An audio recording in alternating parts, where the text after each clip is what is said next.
Thank you, Mr. Chairman, and thank you, each of you, for your testimony. Secretary Boris, as you were testifying early on, you said over the last 3 years what you did was took a decentralized management approach and centralized that to become more efficient. Is that correct? That is correct. So essentially the management of DHS is under your purview, and you oversee that. And this new centralized? Well, we haven't completely centralized the.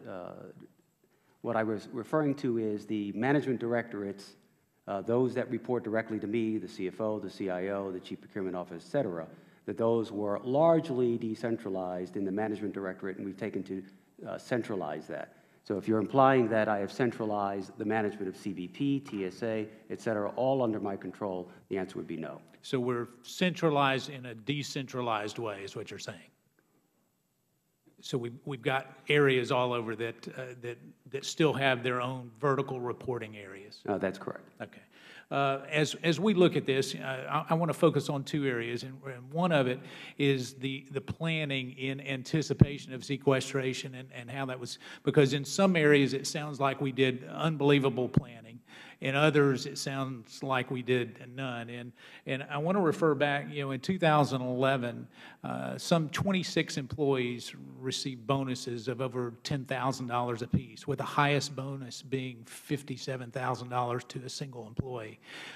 There are indications that in 2012, that not only did we cut back on that, but those were indeed increased in terms of the level of bonuses. Would you say that that's a fair characterization?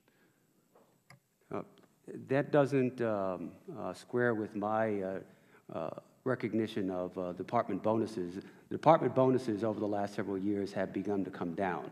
So the amount of money that we spend on bonuses has been decreasing.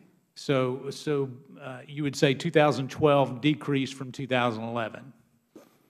I'd be happy to provide you those well, from the federal website, what we've got is under Freedom of Information request. It indicated that these facts are indeed correct. 26 people got bonuses of $10,000 or more, and $57,000. So, as part of this, in this anticipation with regards to bonuses, did you put out any kind of, when sequestration was originally signed into law, did you put out anything that said, we needed to hold off on bonuses to make sure that furloughs were not put on more of the rank and file?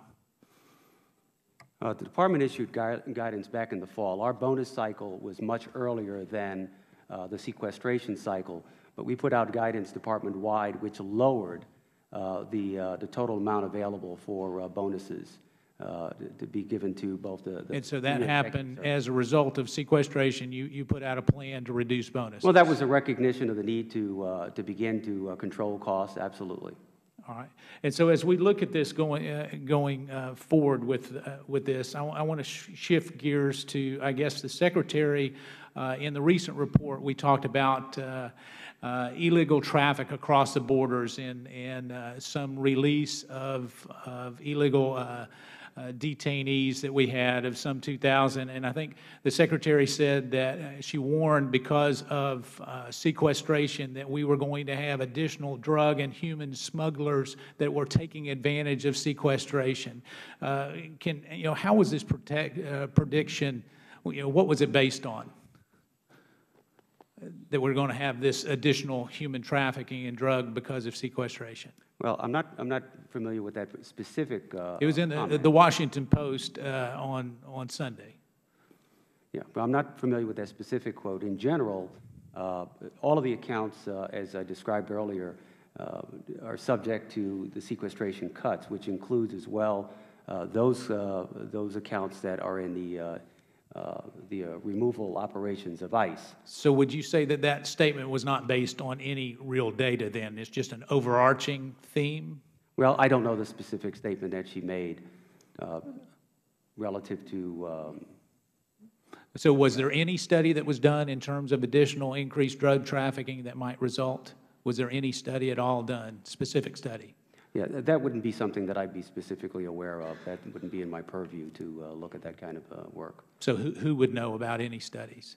Well, you know, whether it's the Customs and Border Protection or ICE, I'm sure we can provide the committee some information to respond to your question relative to studies on impact on border.